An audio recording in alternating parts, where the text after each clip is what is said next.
नमस्कार दोस्तों, भारत के अंदर मॉनसून आने वाला है। मॉनसून के अंदर जो भी फसलें भारत के अंदर बोई जाती है उसे हम लोग कहते हैं खरीफ क्रॉप। और ये जो खरीफ क्रॉप होंगी उनके लिए मिनिमम सपोर्ट प्राइस भारत सरकार द्वारा दी जाएगी। पर मिनिमम सपोर्ट प्राइस कितनी दी जाएगी वो डिसाइड की जाती है cabinet committee on economic affair द्वारा। और recently cabinet committee on economic affair ने खरीफ क्रॉप 2023-24 के लिए मिनिमम सपोर्ट प्राइस जो है वो घोषित कर दी है। लगभग 5.3% से 10.35% तक पिछली बार के मुकाबले मिनिमम सपोर्ट प्राइस के अंदर इंक्रीमेंट देखने को मिला, जो आप इस चार्ट के अंदर क्लियरली देख सकते हो। क्वेश्चंस के अंदर कई बार क्वेश्चन इस तरीके से भी आ जाते हैं कि किस क्रॉप को मिनिमम सपोर्ट प्राइस दी जाती, किसको नहीं। कई बार क्वेश्चन ऐसे ही पूछे गए हैं कि किस क्रॉप को रबी में दी जाती, किसको खरीफ में दी जाती है। इस तरीके के सवाल नहीं पूछे जाते कितनी मिनिमम सपोर्ट प्राइस दी जाती है, यह पूछा जाता है कि किसको दी जाती है। तो यह हम लोगों को याद रखना है प्रीलिम्स पॉइंट ऑफ व्यू से कि खरीफ क्रॉप के अंदर मूंग, सीसम, कॉटन, ग्राउंडनट, ज्वार, रागी, पैडी, सोयाबीन, मेज, बाजरा, नाइजर सीड, तूर, सनफ्लावर सीड और उड़द, इनको मिनिमम सपोर्ट प्राइस दिया गया है। सबसे ज्यादा मिनिमम सपोर्ट प्राइस मूंग के अंदर इंक्रीमेंट देखने को मिला है 10.35% तक का। और सबसे कम इंक्रीमेंट पिछली बार के मुकाबले किसी के अंदर मिनिमम सपोर्ट प्राइस में किया गया है तो वो है उड़द। अब हर साल या तो प्रीलिम्स के अंदर या मेंस के अंदर मिनिमम सपोर्ट प्राइस से रिलेटेड या पब्लिक डिस्ट्रीब्यूशन सिस्टम से रिलेटेड क्वेश्चन जो है वो पूछे जाते हैं। ये दोनों कॉन्सेप्ट काफी ज्यादा इंटरलिंक है। तो मैं Shubhendra Singh Chauhan UPSC point of view से जितनी भी चीजें इंपॉर्टेंट है मिनिमम सपोर्ट प्राइस के अंदर, किस तरीके से उसके दाम डिसाइड होते हैं, क्या उसके फायदे हैं, क्या उसके नुकसान हैं, उन सारी चीजों को यहां पर चर्चा करूंगा। बट उसके पहले आप लोग मेरे साथ C10 टेलीग्राम ग्रुप के ऊपर जुड़ सकते हो। मेरे क्लास की अपडेट, पीपीटी, पीडीएफ सब कुछ आपको मिल जाता है। इसके अलावा दोस्तों एक बहुत इंपॉर्टेंट अनाउंसमेंट है, अग्निपथ 2.0 रिसेंटली लॉन्च किया गया है। 16 जून से बैचेस जो हैं वो शुरू होंगी, क्योंकि 1.0 काफी सक्सेसफुल हुआ है। हजारों बच्चों ने उसके अंदर अपने आप को एनरोल किया है। आप लोग भी इसके अंदर एनरोल कर सकते हो। अब आप कहोगे सर इसके अंदर बेनिफिट क्या मिलेगा, क्या है अग्निपथ? देखो, अग्निपथ देश का सबसे किफायती यूपीएससी की प्रिपरेशन करने वाला कोर्स है, जहां पर इंडिया के टॉप एजुकेटर जो आपको पाथफाइंडर के ऊपर पढ़ाते हैं, मैं, Mahipal sir, Nidhi ma'am, Kinjal sir, Anirudh sir, Devraj sir, Imtiaz sir, Deepak sir, आप लोगों को यहां पर पढ़ाने वाले हैं। वो टीचर जिन्होंने इन टॉपर्स को दिया है वो लोग आपको यहां पर पढ़ाएंगे। इतना ही नहीं दोस्तों, इस कोर्स के अंदर आपको टेस्ट सीरीज मिलेगी। ब्यूरोक्रेट जो ऑलरेडी सर्विस में है, जो आईएएस है, आईपीएस है, आईएफएस है, वो लोग आपको मेंटरशिप देंगे। इतना ही नहीं दोस्तों, इस कोर्स के अंदर आपको प्री मेंस की कंप्लीट तैयारी, जीएस की, सीसेट की कराई जाएगी।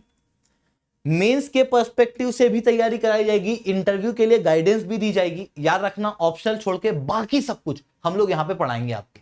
और ये कोर्स केवल 14,999 का है। कोड अगर SRC10 यूज करोगे तो उसके बाद में आपको यही कोर्स केवल 7,999 में मिल जाएगा। इतना सारा सब कुछ केवल 7,999 में। अगर 6 महीने के लिए कोर्स आप लेते हो तो मैं बता रहा हूं 5 रुपए दिन का आप खर्चा कर रहे हो।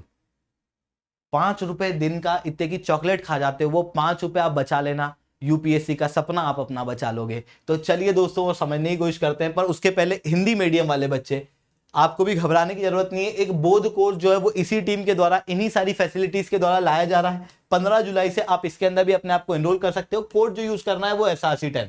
अगर आपको ये सब्सक्रिप्शन लेना है तो नीचे वीडियो के अंदर मैं लिंक पिन करा रहा हूं, उसके जरिए आप सब्सक्रिप्शन जो है वो ले सकते हो। ठीक है। अगर आपको कोई बच्चा ऐसा है जो 2025-26 के लिए तैयारी कर रहा है, कोई बच्चा ऐसा है जिसको है कि नहीं मेरे को बेसिक से पढ़ना है, एनसीईआरटी ही पढ़ना है, तो एनसीईआरटी की बैचेस भी हमारे द्वारा लॉन्च की गई है। साथ में अग्निपथ भी है। अगर आप इन दोनों को एक साथ लोगे तो 11,999 का पड़ेगा। अदरवाइज एनसीईआरटी की बैच 4,500 रुपए की पड़ेगी। ये सारी ऑफरिंग नीचे लिंक के अंदर मैंने दी हुई है। चलिए अब दोस्तों समझने की कोशिश करते हैं सबसे पहले कि मिनिमम सपोर्ट प्राइस यानी कि सबसे कम न्यूनतम कितना पैसे में सरकार जो है वो अनाज खरीदेगी किसी किसान से। समझ पा रहे हो मिनिमम सपोर्ट प्राइस क्या है? जैसे मान लो एक किसान है, किसान जो है वो अपना थैला लेके निकला, एक ट्रैक्टर लेके निकला, मंडी के अंदर चला गया, सोसाइटी के अंदर चला गया, वहां पर उसने सरकार के मुनाजिब को जाके अपना अनाज बेच दिया। तो सरकार का मुनाजिब मिनिमम कितना पैसा देगा, वो मिनिमम सपोर्ट प्राइस है। याद रखना ये मिनिमम है, इसके ऊपर कुछ भी हो सकता है। तो मिनिमम सपोर्ट प्राइस जो है वो दी जाती है और जनरली ये सरकार द्वारा दी जाती है। अब इससे होता क्या है कि जब मान लो कि मिनिमम सपोर्ट प्राइस सरकार जो है वो 8,000 रुपए दे रही है, मान लो किसी क्रॉप के लिए, मंडी के अंदर जाके किसान देख रहा है कि यार सरकार 8,000 दे रही है और कोई प्राइवेट सेक्टर वाला है वो 7,000 दे रहा है, तो प्राइवेट सेक्टर वाले को कोई किसान अपना अनाज बेचेगा क्या? नहीं। ऐसी कंडीशन में अगर प्राइवेट सेक्टर को अनाज लेना है तो उसे क्या करना पड़ेगा? मिनिमम 8,000 से ऊपर का प्राइस लगाना पड़ेगा, जिसके कारण से मार्केट में ज्यादा दाम में किसान की फसलें बिकेगी, जिसके कारण से किसान की इनकम जो है वो बढ़ेगी। ये होती है मिनिमम सपोर्ट प्राइस। इसकी प्राइस किस तरीके से डिसाइड की जाती, कितनी भी कर दी जाती है क्या? नहीं, इसके लिए एक सेपरेट फॉर्मूला होता है। इस फॉर्मूले को यूज करके प्राइस रिकमेंड करती है commission on agriculture cost and price. और ये फॉर्मूला क्या होता है? A2 plus FL into 1.5। A2 plus FL into 1.5 क्या है? जैसे मान लो ये एक खेत है, इसके अंदर एक किसान जो है वो खेती कर रहा है। मान लो ये किसान मैं हूं, यहां पे मैं खेती कर रहा हूं, ठीक है, ये मेरे हाथ में हल है और मैं यहाँ पे खेती कर रहा हूं, तो ऐसी कंडीशन में मैं यहाँ पे बीज भी लगा रहा हूं, ठीक है। मान लो मेरे परिवार के जन भी यहाँ पे काम कर रहे हैं बहुत सारे, ठीक है, 3-4 लोग मेरे घर के हैं वो भी काम कर रहे हैं, बाहर के जो मजदूर हैं वो भी यहाँ पे काम कर रहे हैं। इस तरीके से कई सारे लोग जो है वो इस खेत के ऊपर काम कर रहे हैं, बीज वगैरह लाया, पानी लाया, उन सबका खर्चा भी हो गया। तो एक तो खर्चा जो किया है उसे A2 किया जाता है, A2 कहा जाता है। जितना भी मैंने खर्चा किया खेत के अंदर वो सारा A2 हो गया। FL क्या है? FL मतलब मान लो मेरी फैमिली के लोग काम कर रहे हैं अगर खेत पे, अगर वो किसी और खेत में काम करते तो इनकम कमा के लाते, या फिर मैं किसी मजदूर को मेरे खेत में रखता तो मैं उसको पैसा देता, पर वो पैसा मैंने दिया नहीं क्योंकि मेरे फैमिली के लोग थे, ठीक है। पर वो कहीं ना कहीं कॉस्ट तो है ना, खर्चा तो होगा ना, क्योंकि फैमिली के लोग का समय तो वहां गया, तो फैमिली के लोग कितने लगे हुए हैं उन्हें देखा जाता है। ये तो हो जाती है टोटल कॉस्टिंग है किसान की कितनी लगी।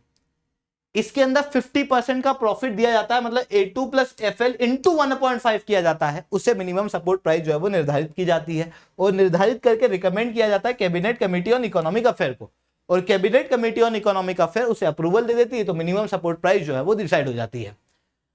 मिनिमम सपोर्ट प्राइस की इस पूरी स्कीम को हम लोग market intervention scheme and price support कहते हैं। अब ये ऑपरेट किस तरीके से करती है, काम किस तरीके से करती है? तो जैसे किसान है, उसके पास में अपनी एक फसल है, तो वो जो फसल है उसे प्रोक्योर किया जाता है, उसे ले लिया जाता है और बदले में पेमेंट किया जाता है मिनिमम सपोर्ट प्राइस का किसी भी गवर्नमेंट एजेंसी के द्वारा। गवर्नमेंट एजेंसीज कौन सी होती हैं? तो food corporation of India, cotton corporation of India, jute corporation of India, या फिर central warehousing corporation of India, NAFED, NCCF और स्मॉल फार्मर एग्रो कंसोर्टियम, इनमें से कोई भी हो सकती है जो मिनिमम सपोर्ट प्राइस पे सामान जो है वो ले सकती है, फसल जो है वो खरीद सकती है किसान से।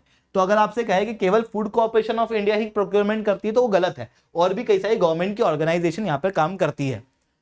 अब गवर्नमेंट को यहाँ पर खर्चा कितना बैठता है? तो देखो, गवर्नमेंट को केवल MSP का ही खर्चा नहीं बैठता।